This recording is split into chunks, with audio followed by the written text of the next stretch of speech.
Hi everyone, today we will talk about how to write a Java program of any number. So welcome back to my channel। और आज हम ये चीज़ समझेंगे कि कोई भी नंबर हो तो उसको जावा प्रोग्राम के अंदर कैसे लिखते हैं, उसका लॉजिक कैसे बनाते हैं, उसके डिजिट्स को कैसे स्प्लिट करते हैं, सब कुछ हम जानेंगे, ठीक है, इस वीडियो के अंदर। सो let's start without any delay.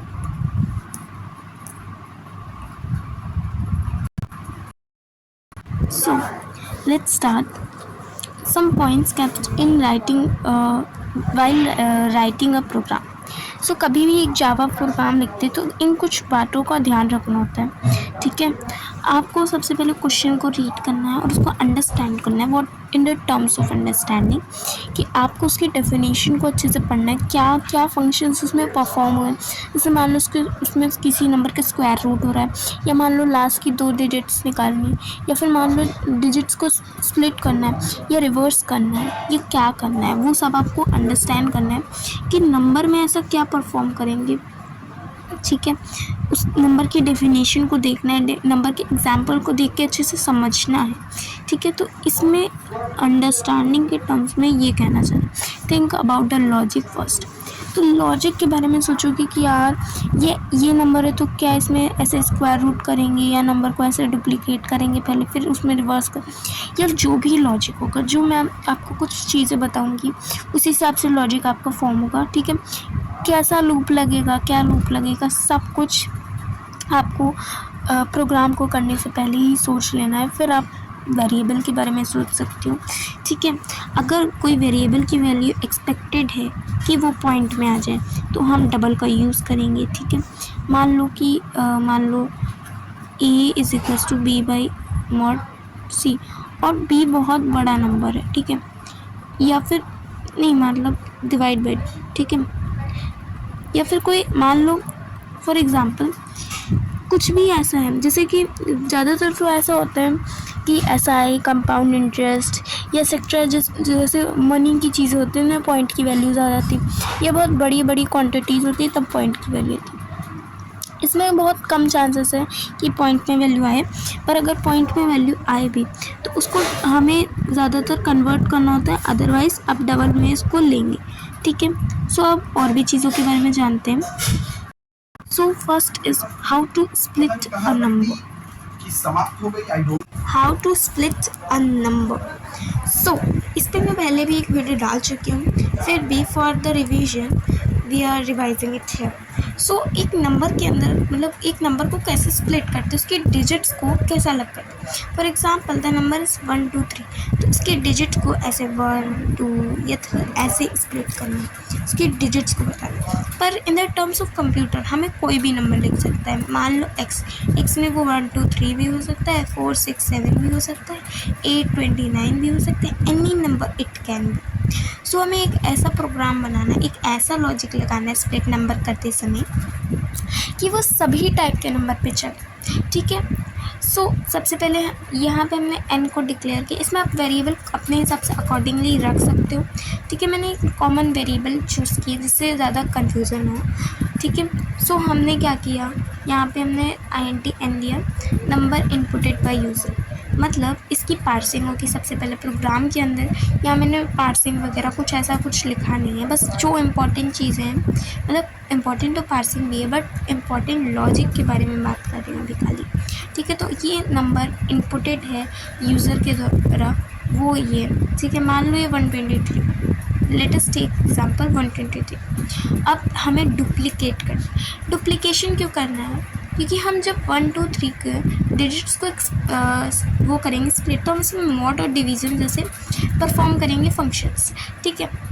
अब ये करते समय इसकी वैल्यू बार बार अपडेट होगी या बार बार चेंज करेगी, वेरिंग वैल्यू हो जाएगी, फिर जो होगी n की। सो हमें एक ऐसा वेरिएबल चाहिए जिसकी वैल्यू ओरिजिनल नंबर के बराबर हो, जिससे कि हम जब पूरे स्प्लिट कर दें नंबर्स को, तब भी हमारे पास वो n की वैल्यू ओरिजिनल किसी और वेरिएबल में स्टोर्ड हो, तो हम जब उसको प्रिंट करेंगे तो हम उस वेरिएबल को लिख सकते हैं, ठीक है। तो हमने यहाँ पे डुप्लीकेशन वेरिएबल के लिए x लिया है, ठीक है। x में भी n की वैल्यू को हमने पुट कर दिया, मतलब 123 is also equal to x and also equal to n, ठीक है। अब n mod 10, जब भी किसी नंबर को, कितना ही बड़ा वो नंबर हो, मान लो कितना ही बड़ा नंबर हो, 1 2 3 4 5 6 6 6 7 7 7 8 8 8, उसको करेंगे mod 10 से, उसका रिज़ल्ट, उसकी सबसे लास्ट या यूनिट प्लेस डिजिट ही आएगी, ठीक है। सो कितना ही बड़ा नंबर हो, उसको mod 10 करने से उसकी यूनिट प्लेस डिजिट आएगी, that is here in the case 3, ठीक है। इसके बाद हमें प्रिंट करवाया, ज़रूरी नहीं है आप प्रिंट ही करवाओ, क्योंकि हो सकता है क्वेश्चन में प्रिंटिंग के लिए बोला ना हो सकता है सम के लिए बोला हो सकता है प्रोडक्ट के लिए बोला है ना। तो वो कंडीशन पे डिपेंड करता है कि आपसे क्या पूछा गया। यहाँ पे मैंने प्रिंट करवा दिया, तो जैसे जैसे डिजिट्स कैलकुलेट होती रहेंगी वैसे वैसे प्रिंट होती रहेंगी। अब यहाँ पे n डिवाइड बाई 10 का मतलब क्या हुआ, देखो हमारी जो डिजिट्स हैं, लास्ट डिजिट, ठीक है 1 2 3, मॉड करने पे तो हमें मिल रही है। अब अगर ये मान लो ना, तो ये फंक्शन बार बार परफॉर्म होता रहेगा। हम यहाँ पे एक लूप भी लगा सकते हैं, जिसके अंदर हम कह देंगे while not number not greater than, नहीं नॉट इक्वल टू 0, हाँ वाइल हम लगा देंगे while number not equal to 0, और यहाँ पे ब्रैकेट्स लगा देंगे। तो ये तब तक होता रहेगा जब तक कि नंबर 0 के बराबर ना हो जाए, ठीक है, जिससे कि डिजिट्स इजीली हमारी कैलकुलेट हो जाएंगे। क्योंकि अगर लूप नहीं लगेगा तो ये एक ही बार परफॉर्म होकर फिर यहाँ पे नीचे आ जाएगा, ठीक है। तो इसीलिए यहाँ पे एक लूप लगाएंगे, मैं यहाँ पे वाइल लूप लगा देती हूँ, ठीक है, विद दिस वाइल एन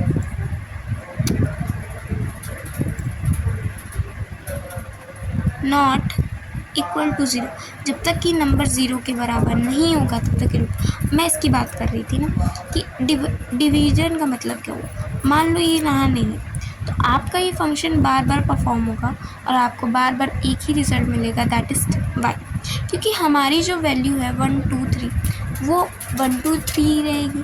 अब इसको बार बार चेंज करने के लिए, लास्ट डिजिट तो हमारी हमेशा सेम ही रहेगी ना, लास्ट डिजिट को चेंज करने के लिए हम क्या कर सकते हैं कि हम एक काम करेंगे कि यहाँ पे एक्चुअली n नहीं लेना है, यहाँ पे एक और कोई और वेरिएबल लेना है, क्योंकि n लेंगे तो n ही में स्टोर हो जाएगी।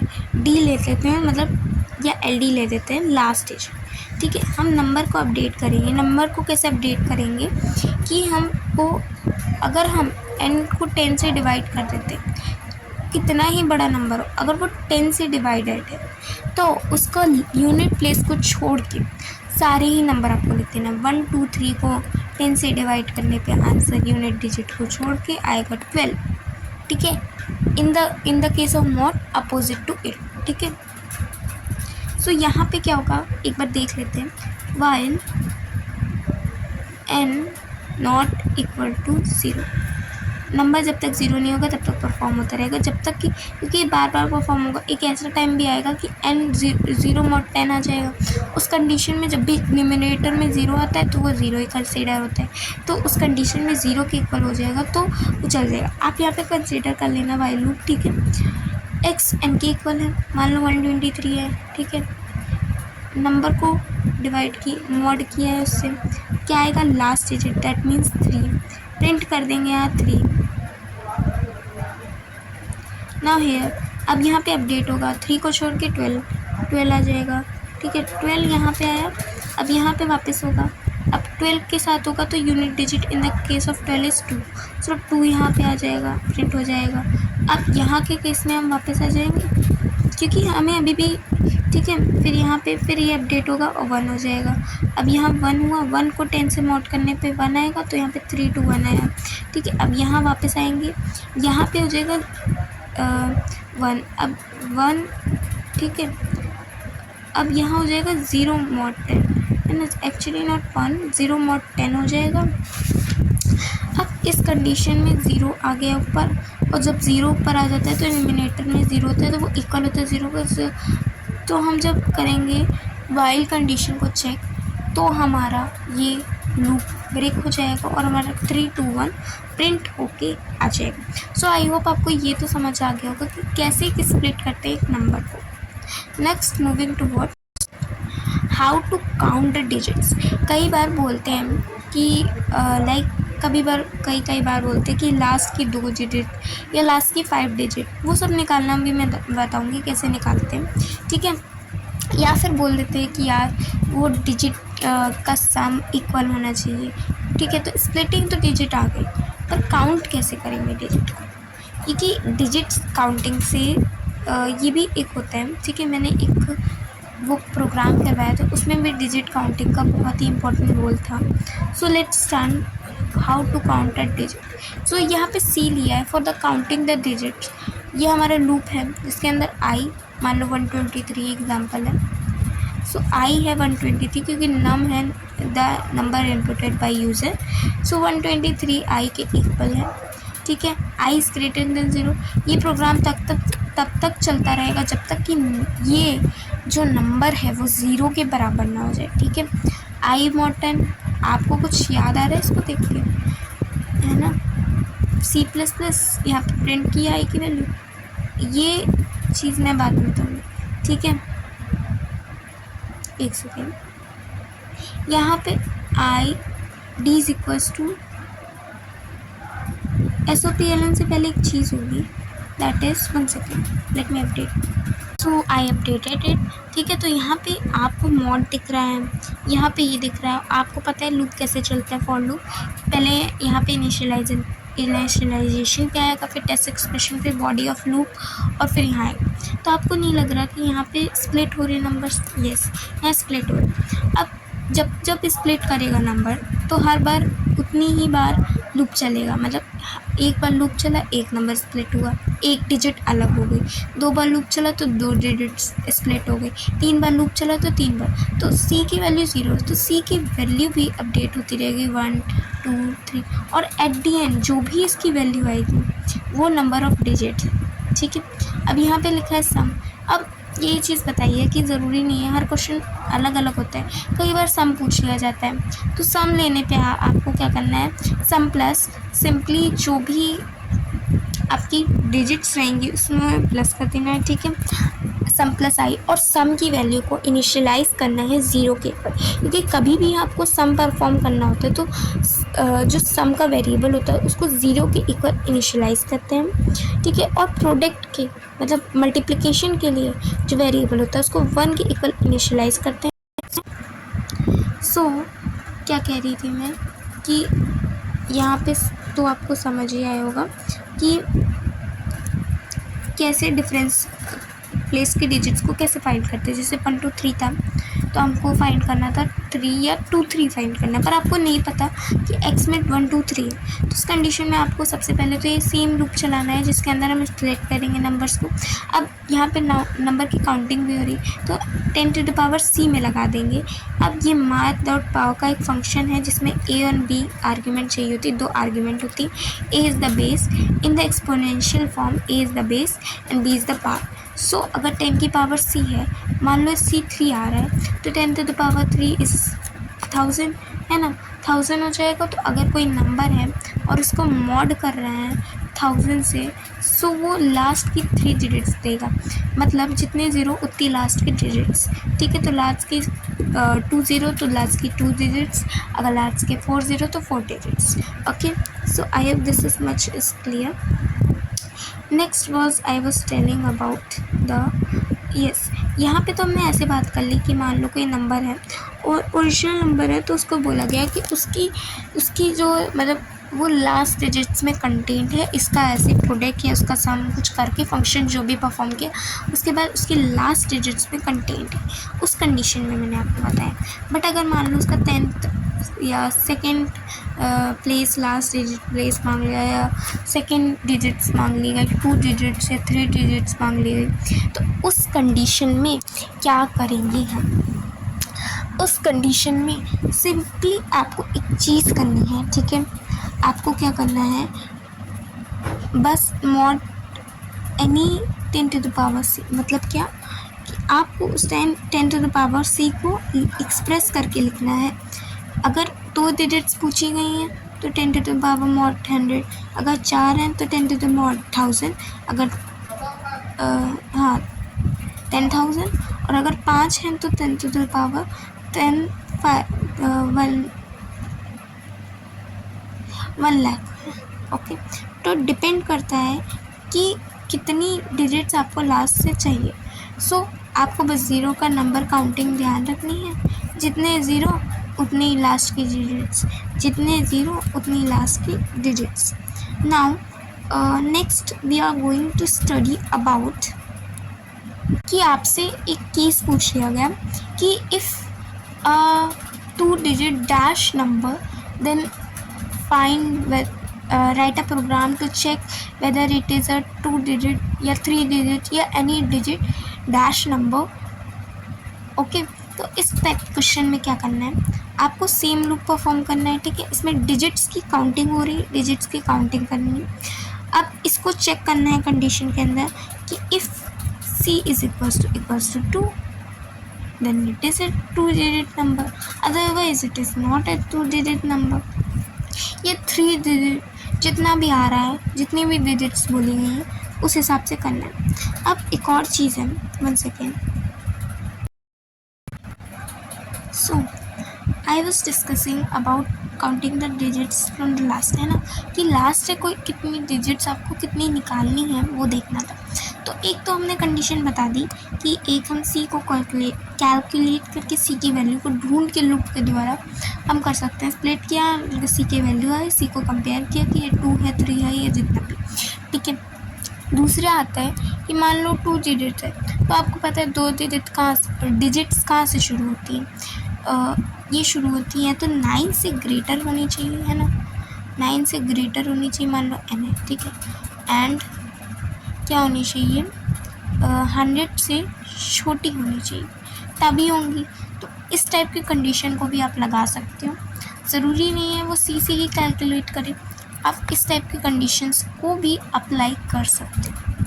ठीक है, नेक्स्ट चीज़ के बारे में हम बात कर लेते हैं, जो कि है कि कैसे रिवर्स चेक करें, है ना। कोई नंबर है उसका आपको रिवर्स निकालना है, तो कैसे रिवर्स निकालें ये चीज़ देख लेते हैं।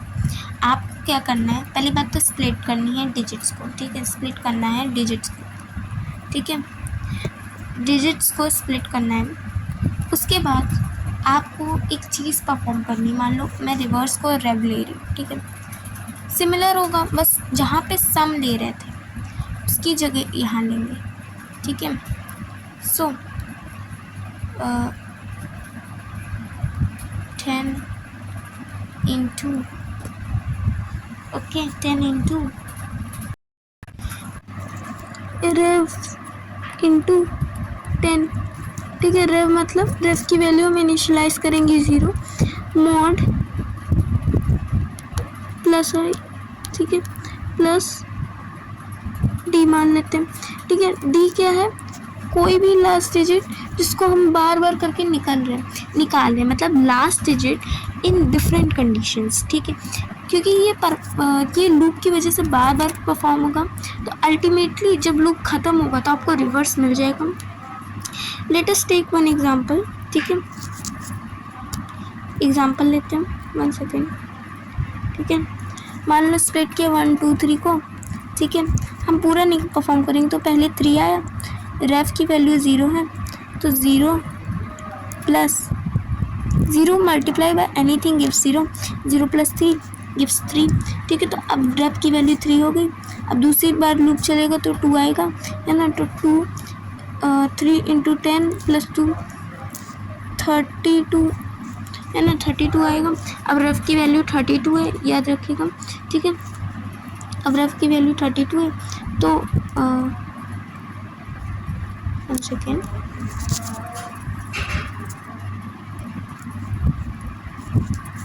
रेफ की वैल्यू कितनी थी, 32, है ना, तो रेफ की वैल्यू भी 32 है, इतना ध्यान रखना, रेफ की वैल्यू 32 है। अब यहाँ पे 1 पे आ जाएगा, 1 वाले पे लूप आएगा, लास्ट बार चल रहा होगा, तो 32 इंटू 10 गिव्स 320 प्लस 1, तो 321 विच इज़ अपोजिट ऑफ 1 2 3, है ना। तो रिवर्स निकालना आपको आई होप समझ आया होगा। कैसे रिवर्स निकालते, स्प्लिट करेंगे, एक नॉर्मल टाइप का rev is equals to rev into 10 plus last digit in different cases. ठीक है, ये लूप के अंदर लिखेंगे, लूप के बाहर नहीं लिखेंगे। आपको पता होगा सम कैसे निकालते हैं, प्रोडक्ट कैसे निकालते हैं। ठीक है, एक कॉमन फंक्शंस की बात कर लेते हैं कि पावर आपको तो पता ही चल गया, किसी की पावर निकालनी तो ए एन बी। ठीक है, मतलब ए क्या है, बेस है, और बी हमारी पावर है। ठीक है, दूसरी कंडीशन स्क्वायर की आ रही है या क्यूब की आ रही है। ठीक, तो आपको सिंपली उन नंबर्स को मल्टीप्लाई कर लेता है। मान लो ए का क्यूब पूछा है तो ए इंटू ए 3 टाइम्स एस्ट्रिक करके करना है। ठीक है, अब स्क्वायर रूट पूछती है। स्क्वायर रूट के लिए मैथमेटिकल लाइब्रेरी फंक्शन का आता है फंक्शन स्क्वायर रूट, और उसमें वैल्यू लिख के सेमीकोलन, बस सिंपली आपको स्क्वायर रूट मिल जाएगा। ठीक है, उसके बाद अब बात कर लेते हैं how to find the factors, है ना। अब फैक्टर्स के बारे में बात कर लेते हैं। फैक्टर्स होते क्या है, ठीक है, फैक्टोरियल्स क्या होते हैं, फैक्टर्स क्या होते हैं, जान लेते हैं। देखो, कोई नंबर है 2 का फैक्टर 2 है एंड 1 है ना। नेक्स्ट कुछ और भी फैक्टर्स 3 है, 4 है। ठीक है, या मान लो कोई भी है 4, तो 2 2 2 2 1 2 2 1, ये फैक्टर्स है। ठीक है, और भी फैक्टर्स हैं, मान लो 6 आए, सो 2 3 जा 3 1 जा 2 3 एंड 1, इसके फैक्टर्स हो गए। सो ये सभी फैक्टर्स हैं। ठीक है, अब किसी भी नंबर के फैक्टर्स फाइंड करने हैं तो आपको एक लूप लगाना पड़ेगा, जिसके अंदर आई को हम एन के इक्वल डालेंगे, या नहीं एक सेकेंड, आई को हम 1 डालें, क्योंकि हमें 1 से फैक्टर निकालने हैं। इन द केस हमसे बोला गया कि 1 से फैक्टर नहीं निकालने हैं, 1 को छोड़ के फैक्टर्स निकालने। सो इन द केस हम यहाँ पे ले लेंगे 2। ठीक है, उस कंडीशन पे यहाँ 2 ले लेंगे 1 के बजाय। ठीक है, पर अभी हमसे बोला गया कि मान लो 1 से फैक्टर्स निकालने, ये जितने भी फैक्टर्स हैं उसके उतने निकालें।